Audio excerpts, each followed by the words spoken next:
Today we are covering Cuties. It is Netflix got into a lot of controversy over this. I feel like I should have rolled 6 more joints. Yeah, they said it was over sexualizing 11-year-olds, and so they covered this on a Rising, and 2 women. Well, at least they're getting older because toddlers and tiaras were like 4 and 5. Sure. So 2 women, Crystal Ball and another reporter, Mary, covered this on the Rising, and I thought it was a good starting point in terms of conversation about what these types of shows do and what their influence might be. And so let's take a look at their discussion. But the film is actually about sort of a critique of that culture that sexualizes girls at such a young age. And I mean, personally watching the film, I didn't see anything there that isn't all over TikTok all day long, from young girls, from teenage girls, etc. So how do you critique that culture without showing that culture? Well, what I think is really interesting about this movie is, yes, the director said that her point is to critique the hypersexualization of children. But we can't just look at what she said it was supposed to be about. We actually have to look at what's there and what's going to happen with what we're seeing. And I mean, there is plenty of bad material out there on TikTok, but I don't know about you. I don't think I would want any young girl watching a scene where a little girl takes a picture of her crotch and posts it to social media. Even on TikTok. I mean, that's the kind of thing that on TikTok we might flag and take down. So there's a lot of scenes like this in the movie. I mean, I can list them all off. There's a scene where a little girl watches pornography on a phone. They talk about blowjobs. There's a scene where a little girl dances sexually in front of a man and he stares at her butt and the camera zooms in on her butt. There's scenes where she watches strippers dancing to teach herself how to dance. And this is the kind of dance routine that they perform in the final dance competition. So though this may have been her intent, and for the sake of objectivity, I'm willing to believe that she wanted to critique the sexualization of children. Let's just go with that. It didn't end up happening because you still have these girls performing these dances and dressed in these ways, and you still have this movie product that is fodder for pedophiles, as experts have been telling me. I spoke with a bunch of experts last week, who told me this is actually fodder for a lot of exploitation online, and this is exactly the type of thing that they try and fight every day. So, Netflix has, they have some sort of morals, or they understand when things become a liability because they fired Kevin Spacey, right? Off of House of Cards. And so... Oh, that was a Netflix original? Yeah. So the fact that this is so controversial and they haven't done anything yet, it kind of shows, what their priorities might be or what they consider a liability. Well, because it's hard to see if that's the case. This is still an opinion about what is the possible outcome of a movie, where she's saying, well, I'm just trying to shed light onto something that's not right. And then what this reporter Mary is saying is that it's actually creating fodder for people who are looking for that type of material, which is over sexualizing. I know, right? Way more extreme. But then for it now to be available on Netflix, it's like the barriers of how easy. Have stopped Netflix. Sure. I was wondering because I can't see it now because of that too. So I don't have, okay, so I want to see it, and so they've been getting off Netflix. But I'm I wonder if that's still not enough of a liability for them to. So the question is, how does this content get made, right? And so you and I were recently watching a scene from Top Gun, which is the volleyball scene. And so let's watch a little bit of it, and then I want to talk about the realization you gave me when we watched this scene together. Oh yeah, Tom Cruise. Okay, I guess. Oh, because of what I said. Yes. This is meant for. Right, not and for so women.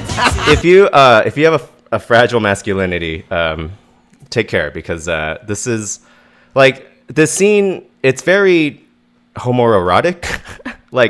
There's just a bunch of dudes, right?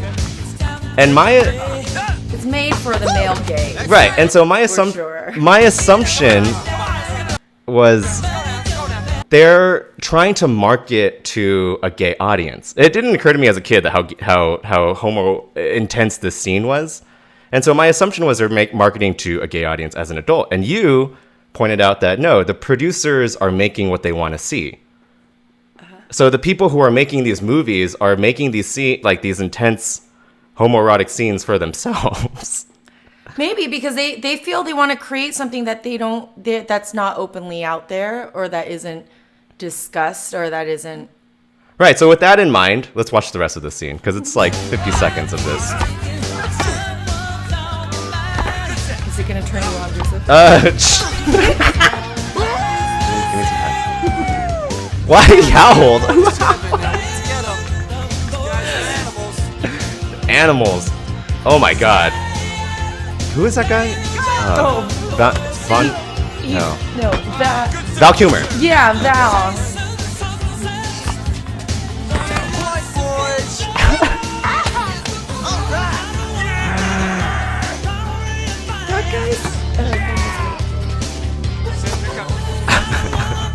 They made a sequel to this too.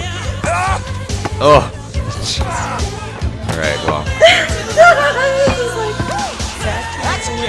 No, that's gay. Oh no, he said that's game. Well, I'm 100% gay now. Thank you, Top Gun. Anyway, so Shia LaBeouf also makes an offhand joke about Steven Spielberg eating babies. I thought this was funny at first too, but well, let's just watch this clip. Can you tell us a secret about Steven Spielberg? He eats babies, whole babies. I mean, you know, it's funny, but so Blake Lively, I think about 2 or 3 years ago, she was accepting an award, but she was also, if you guys don't know who Blake Lively is, she's an incredible actress. She's also married to Ryan Reynolds, and she talks about her experience trying to understand child pornography. And I think... Oh, I don't know if you can understand that without having like a mental issue. Right, and developmental, like... And so here's the warning. It's going to get pretty graphic. She's only describing it by words, but, you know, words are very graphic as well. But she says, like, this is hard to hear, but the kids that are suffering through it, like, they deserve... like to be heard. Mm-hmm. And so I think that was because this isn't a new thing, right? But this happens for like decades. This happens in Hollywood. Like, it's not happening overseas. It's not happening in poor neighborhoods. It's happening out in front of us. And so let's take a look at this clip first. Yeah, like, where are all the DHS kids? Yeah, let's watch. Hello. This first. I didn't really know what child pornography was. You know, we all sort of have an idea of it, and I was afraid to ask as a mother, you know, because it would be very painful to hear. And so you can imagine. I felt like I had to ask, though, and I feel like I have to share it with you guys now. And it is disturbing, and I want to warn you, but I feel it's my responsibility to tell you guys because it is the truth. And I believe if we all knew this, we would dedicate much more of ourselves to stopping it. So when I asked what child pornography entailed, yes, it's nude images of boys and girls under the age of 18. But now, because of high-speed internet, it's also videos very prominently. And videos of kids, and by kids I mean pre-pubescent, visibly pre-pubescent. And they make the distinction because of the internet and there's so much content, these pedophiles are desensitized. Because of that, the kids are getting younger, and the content is getting that much more devastating. So when this law enforcement officer told me this, I asked him how young are the young kids he's seeing, and he told me infants. And I have a 6-month-old baby.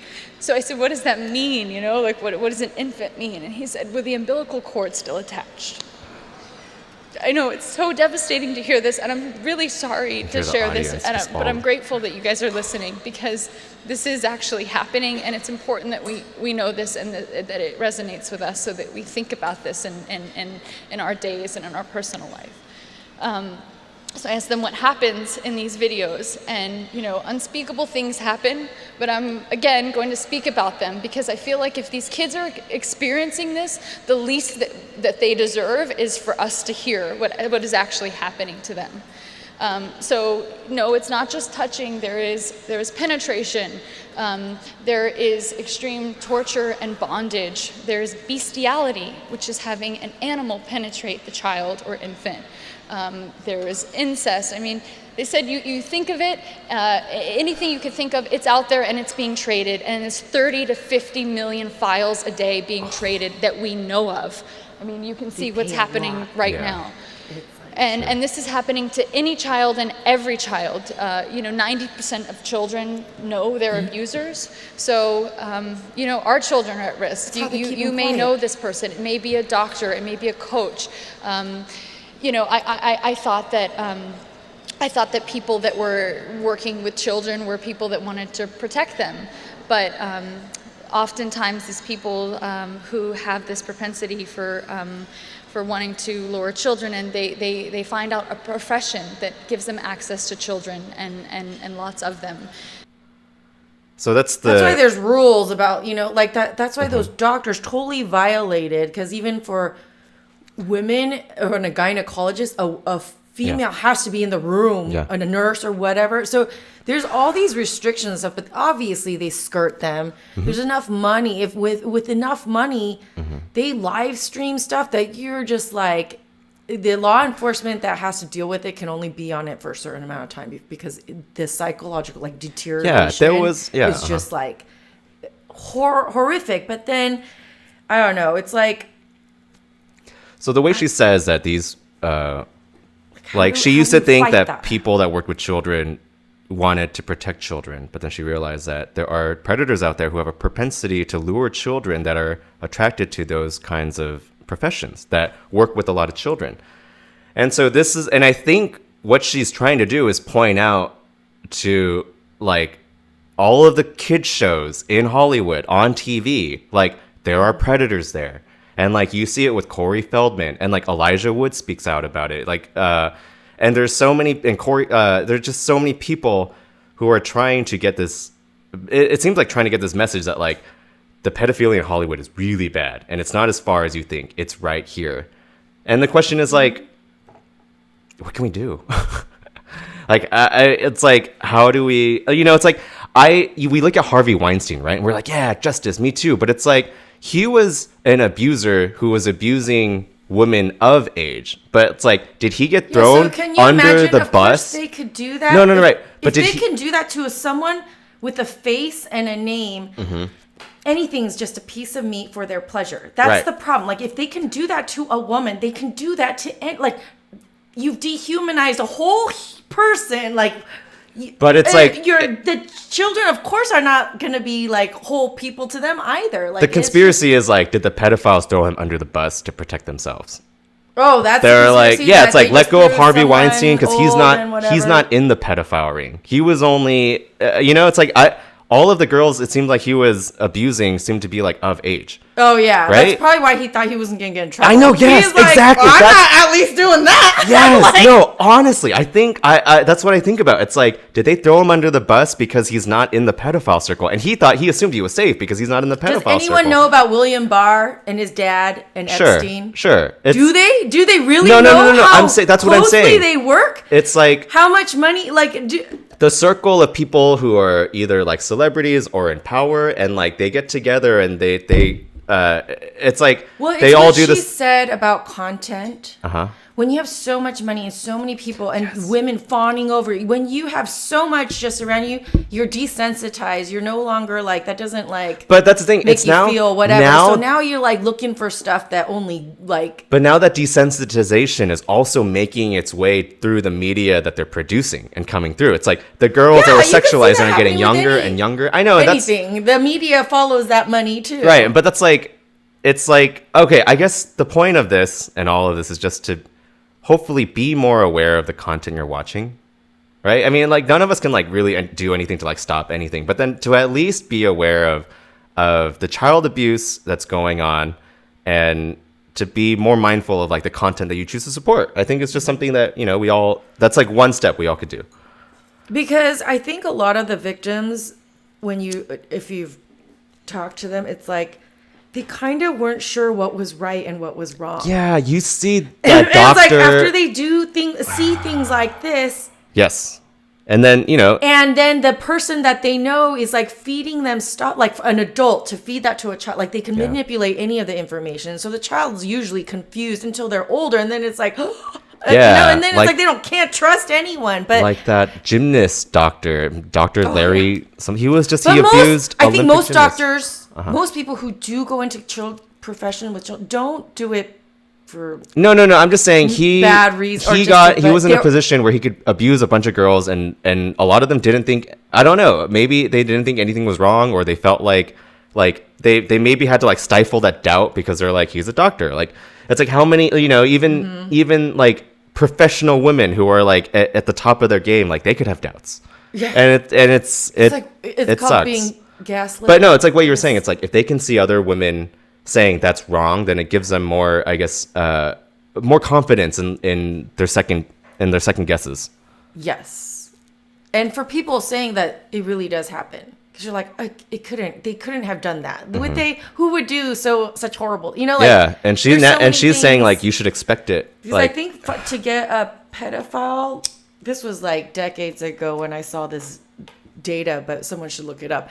The person who gets convicted and finally put into jail, like for pedophile charges, usually are like got caught only on their 1,000th. Yeah. She goes into another example, but there was like this doctor that's like so long to get them because you have to wait till the kids grow up and figure out what happened and then say something, and then statutes of limitation. She tells a story about like a doctor, like I think a child oncologist surgeon who was just abusing kids, and like a nurse asked him like, how many children have you abused? And like he looked outside and it was like snowing. He's like, how many snowflakes are there? And it's horrifying. Yeah, absolutely. Have lost count when they're in therapy and stuff. Yeah. All right. It's because no one can say anything. Like the Me Too movement gave women voices, but what about the they don't know how to speak out yet. Yeah. Yep. And so it's definitely especially if they're at an age where they can't even form those memories. Yeah. Yet something really traumatic happens that will affect them the rest of their life. They went over this on the Hill, but it's like how many of those kids can actually consent to being sexualized on media?